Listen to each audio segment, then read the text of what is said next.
Ever heard of fish drowning in water? Yeah, that's the kind of nonsense I got slapped with one Sunday morning, rod in hand, by the edge of Mirror Lake in our fancy Phoenix suburb. I'm Ethan Brooks, a guy who's spent 30 years designing landscapes, making deserts bloom, and keeping waters crystal clear. Fishing was my escape, my quiet ritual by the lake I'd poured my life savings into after my divorce a decade ago. That shimmering stretch of water was the heart of Crystal Shores, the reason I called this place home. But there I was, staring down Karen Mitchell, the HOA's new queen bee, charging at me like I'd just dumped oil in her precious lake. Her tennis skirt flared, her voice sliced through the desert calm, and before I could blink, she hit me with a DULA 1,200 fine for ruining the ecosystem. Me. The guy who'd been testing the lake's pH levels for fun. It was absurd until I dug up old deeds and found out I owned a quarter of the lake, the exact chunk Karen needed for her shady DULA 12 million condo deal. So, I turned my slice into a pay-to-fish paradise, free for neighbors but DULA 400 an hour for her HOA cronies. That's when the real storm hit. It all started at 6 a.m. The air was cool, the lake a glassy mirror reflecting the Arizona sunrise. I was in my zone, casting my line, practicing catch and release like I had for years. The lake was pristine, I made sure of it, using my expertise to keep the water cleaner than most people's pools. Everything was perfect until Karen, a retired property mogul with a talent for treating neighbors like her personal punching bag, stormed into my piece.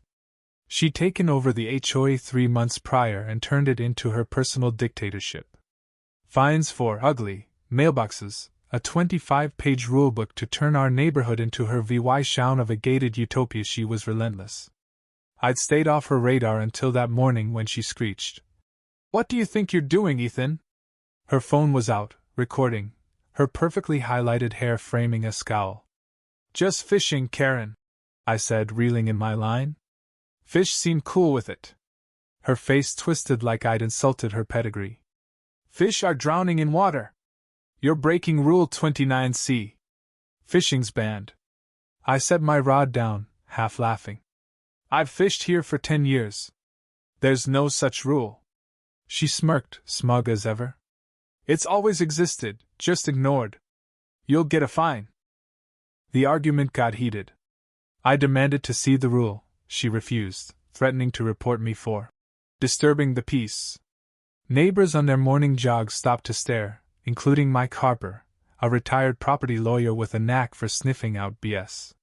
Frustrated, I packed up, my morning wrecked. At home, I tore through the HOA binder and found Rule 29C, buried in vague jargon about unauthorized lake use. Dated a month ago. Karen's handiwork, clearly aimed at me. A few days later, a letter arrived, DULA 1,200 fine, plus threats of liens or foreclosure if I didn't pay up. Outrageous didn't cover it. I called Mike, who said, "Bring your property docs to my place tonight. I've got a feeling." In his cluttered study, surrounded by legal tomes, Mike pored over my deed, his eyes lighting up. "Ethan, you own 25 fan tram of the lake. Exclusive riparian rights." My jaw hit the floor. The survey map showed my chunk the deepest part, controlling the northern shore.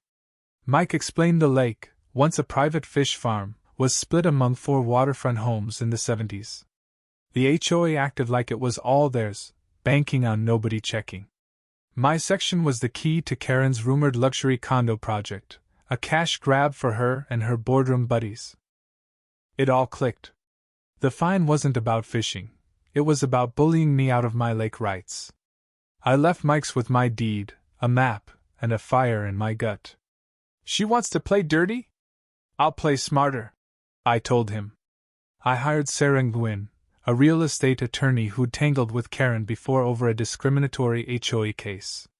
Sarah grinned at my documents. "Arizona law's on your side, Ethan. Let's make her sweat." We hatched a plan. I'd turn my lake section into Mirror Haven Retreat, a high-end fishing business. Sarah sorted the permits. I designed sleek buoys and signs.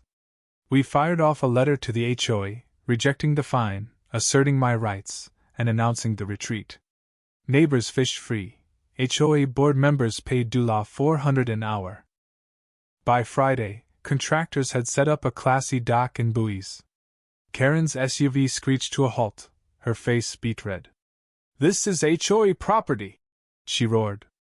I handed her my deed. "It's mine, Karen. Check the county records." She snatched the papers, muttering about fakes, but her eyes screamed panic.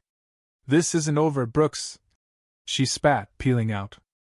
I stood by my dock, feeling a calm I hadn't in weeks. Word spread, and neighbors got curious. I shared my deed, sparking fury over the HOA's lies. 3 other lakefront owners dug up their own rights, and we formed a coalition. Karen called an emergency HOA meeting to ban lake businesses, but Sarah, Mike, and I showed up with a crowd. Karen ranted about my illegal retreat, but Sarah dropped a bombshell: my deed, plus 2012 HOA minutes pro-VYing the board knew the lake wasn't theirs. "They lied to control you," Sarah said, eyeing Karen and her lackey Steve Carter. The room exploded. Neighbors demanded audits, resignations. Steve stammered about miscommunication, but the secretary, Clara Evans, cracked, admitting the cover-up. The meeting imploded, Karen's authority in shambles. Mirror Haven thrived. I built a website, set up payments, stocked fish, and hired local teens as guides, teaching them lake ecology. Benches and filtration systems turned my section into a community hub, a stark contrast to the HOA's secrecy. Karen fought back, emailing lies about my rogue business, leaning on city officials to kill my permits, even staging a protest with signs screaming, "Stop lake abuse." It backfired when a local reporter, Jenny Park, jogged by. I showed her my docs and the retreat's pristine setup. Her article, "Homeowner Fights HOA Tyranny," went viral, exposing Karen's overreach and my lake's top-notch water quality. Support flooded in, fueling a statewide push for HOA reform. The HOA sued, claiming zoning violations and pollution, hoping to bury me in legal fees. Sarah warned me about Karen's buddy, Councilman Greg Wells, pulling strings to pressure inspectors. But an inspector, Ollie V.Y. Grant, tested my lake and called it spotless, her report strengthening our case. Still, the stress and costs piled up. I started doubting myself until Clara Evans showed up at my door, spilling a secret. Karen, Steve, and a developer, Mark Thornton, were plotting a $12 million condo deal, needing my lake section for access. It had lined their pockets while jacking up HOA fees for everyone else. Armed with this, Jenny dug into Karen's connections, and I'd blocked the condo site with buoys and "no trespassing" signs. I rallied neighbors for a public meeting at the library, sharing Clara's intel. Karen's counterattacks, fake flyers, cop complaints fizzled. The meeting was packed. I laid out the condo scheme, showing Clara's documents.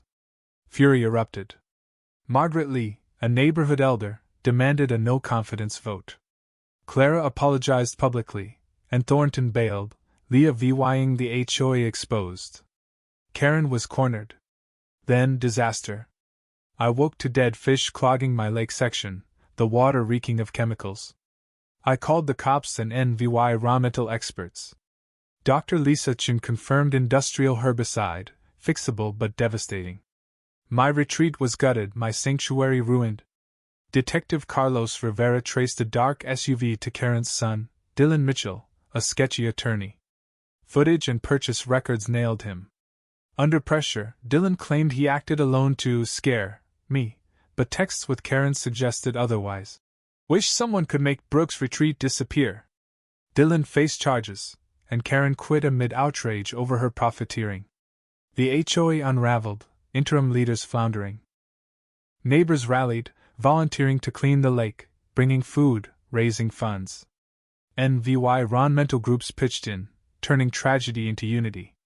My lawsuit against the HOA won $350,000 in damages and $600,000 punitive, which I offered to waive for a restructured HOA with transparency, an oversight committee, and a public fishing preserve designed by Mafree for all but Karen, who'd pay $75 an hour for Ecology lessons. The judge agreed, and the crowd roared. Cleanup bonded us. Volunteers replanted shores, businesses donated gear. My filtration system revived the ecosystem, earning university praise. Mirror Lake became a conservation gem, drawing grants and attention. Dylan's plea included lake cleanup duty. Karen moved, already bickering with her new HOA, whining about their rules. Our HOA, led by Margaret, embraced openness. My retreat morphed into an education hub, teaching kids about ecosystems. Property values climbed, pro-VYing community beats greed. A year later, I fished at dawn, Jenny beside me. Karen's preaching HOA fairness now, she said. I chuckled. Losing stings. The lake gleamed, a sign on the dock reading, Mirror Haven Preserve, free for neighbors, do law 75 for Karen Mitchell. I reeled in a fish, kids cheering. What started as a fine became a fight against bullies, for nature for us. The ripples I'd made settled, and the lake shone brighter than ever.